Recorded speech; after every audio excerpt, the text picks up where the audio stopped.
So hello everyone, कैसे हैं आप लोग। तो आज की इस वीडियो आपका स्वागत है। आज हम लोग जानेंगे कि what is ER model and entity relationship model होता क्या है इन डीबीएमएस। ठीक है, तो ईआर मॉडल एक ग्राफिकल डिजाइन मतलब कि यानी ग्राफिकल यानी कि दो डाटा के बीच में रिलेशनशिप को रिप्रेजेंट करता है कि कैसे इसका स्ट्रक्चरल मैनर क्या हो सकता है। ठीक है, तो हमारे डाटाबेस में हम लोग ईआर मॉडल बना के एक डाटा को दूसरे डाटा से रिलेट करते हैं, यानी कि रिलेशनशिप वहां पे हम लोग बनाते हैं। ठीक है, विद द ईआर मॉडल। ठीक है, तो आपको मतलब कि ईआर मॉडल में आपको एंटिटीज और एट्रीब्यूट्स के बीच में जो रिलेशन होते हैं उसको हम रिप्रेजेंट करते हैं इन ईआर मॉडल। ठीक है, तो आपको मतलब कि बहुत यहाँ पे आपको क्रिटिकल थिंग लगा कि एंटिटी और एट्रीब्यूट्स होता क्या है। तो entity you can say like अगर आप कहीं एडमिशन कराने जाते हो तो आप वहाँ एक स्टूडेंट हुए, स्टूडेंट के जितने भी लाइक स्टूडेंट क्या हुआ, हमारा एंटिटी हुआ, स्टूडेंट क्या हुआ, हमारा एंटिटी हुआ।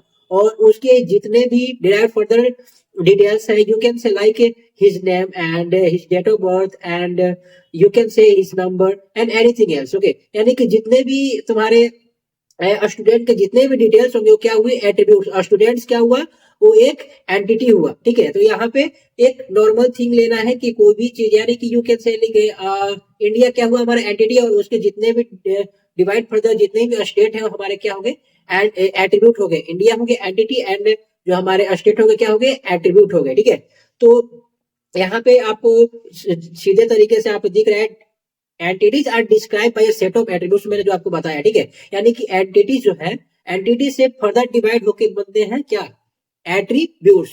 तो उसको हम रिप्रेजेंट कैसे करते हैं। ठीक है, तो उसके सम ऑफ रूल्स है एंड उसके कुछ टाइप्स है। First one is simple attributes and compound attributes and derive attributes and multi value attributes. तो हम उसको एंटिटी एट्रीब्यूट रिलेशनशिप इस सब को हम रिप्रेजेंट कैसे करते हैं इन स्ट्रक्चर इन, क्योंकि ईआर मॉडल में हम लोग बाय द स्ट्रक्चर ही हम लोग रिप्रेजेंट करते हैं कि कौन से डाटा का क्या रिलेशनशिप है एक दूसरे एंटिटी से। ठीक है, दूसरे एट्रीब्यूट से क्या रिलेशन है।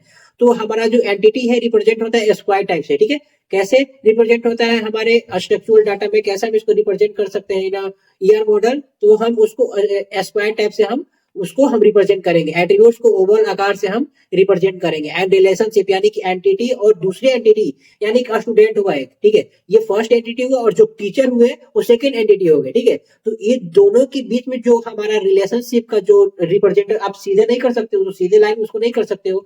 तो वहां पे कुछ मतलब उसको रिप्रेजेंट करने के लिए एक उसको रिलेशनशिप का भी एक डायमंड आकार जो यहाँ पे आपको शो कर रहा है रिलेशनशिप, यहाँ पे इसको आप पॉइंट ऑफ व्यू कर सकते हो। ठीक है, तो यहाँ पे बीच में करना होता है रिलेशनशिप का, यहाँ पे डायग्राम बनाना होता है। ठीक है, उसके बाद वीक एंटिटी एंड इसको इस टाइप से रिप्रेजेंट करते हैं। एंड मल्टी वैल्यू एट्रीब्यूट को डबल ओवल आकार से हम लोग रिप्रेजेंट करते हैं। वीक रिलेशनशिप को इस टाइप से हम रिप्रेजेंट करते हैं। ओके, तो हम लोग यहाँ जानेंगे टाइप ऑफ एट्रीब्यूट्स, मतलब कि type of attribute simple attribute. First one is simple attribute. Simple attributes are atomic value, यानी कि सिंपल एट्रीब्यूट्स के पास एटॉमिक वैल्यूज होते हैं which can not be derive further. For example students phone number, यानी कि इसको हम डिराइव एक दूसरे से नहीं कर सकते। यानी कि अब एक स्टूडेंट का कोई एक ही नंबर हो सकता है, यानी कि वो नंबर कोई दूसरा यूज नहीं कर सकता है। ठीक है, उसके बाद कंपोजिट एट्रीब्यूट्स, यानी कि कंपोजिट एट्रीब्यूट्स का मतलब composite attributes made more than one simple attributes, यानी कंपोजिट जो एट्रीब्यूट होता है वो more than one simple attribute मिलके बनता है। Like you can say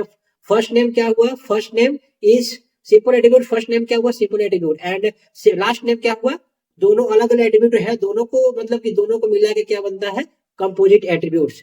derived attributes मतलब derived attributes are the attribute that not exist attributes present in the database. ये डाटाबेस में एग्जिस्ट नहीं करता, बट हम इसको मतलब किसी और की सहायता से, किसी हेल्पफुल मतलब कि किसी और की सहायता से हम इस एट्रीब्यूट्स को हम लोग चयन करते हैं। ठीक है, एंड सिंगल वैल्यू एट्रीब्यूट्स को मतलब कि इसके नाम से ही पता चल रहा है कि सिंगल वैल्यू एट्रीब्यूट क्या होता है। Single value attributes contain single value, यानी कि सिंगल वैल्यू एट्रीब्यूट्स के पास सिंगल वैल्यू होता है। ठीक है, for example social security number.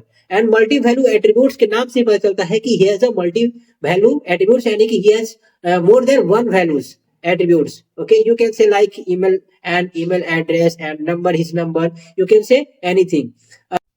सो ये रहा हमारा ईआर मॉडल का स्ट्रक्चर। तो first entity is student and second entity is class.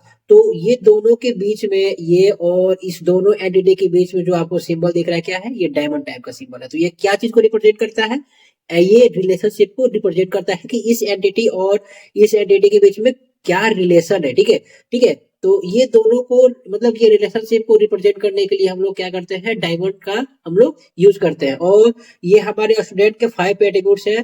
First attributes you can say anything else, and first attributes last name, या फर्स्ट नेम एट्रीब्यूट्स में आप first name को भी ले सकते हो, ऐसा नहीं है, ठीक है। तो फर्स्ट यहाँ पे एक जो एंटिटी है उसके 5 एट्रीब्यूट्स हैं। First one is first name and last name and address and major and credits, यानी कि इसके 5 एट्रीब्यूट्स हैं। एंड क्लास के 3 एट्रीब्यूट्स है, class number, schedule and room, यानी कि रूम नंबर, आपको उस स्टूडेंट को किस रूम नंबर में जाना है। तो उस इस टाइप का हमारा ईआर मॉडल बनता है। ओके, अगर प्लीज ये वीडियो आपको अच्छा लगा प्लीज लाइक एंड सब्सक्राइब करें। अगर कोई भी डाउट हो तो प्लीज कमेंट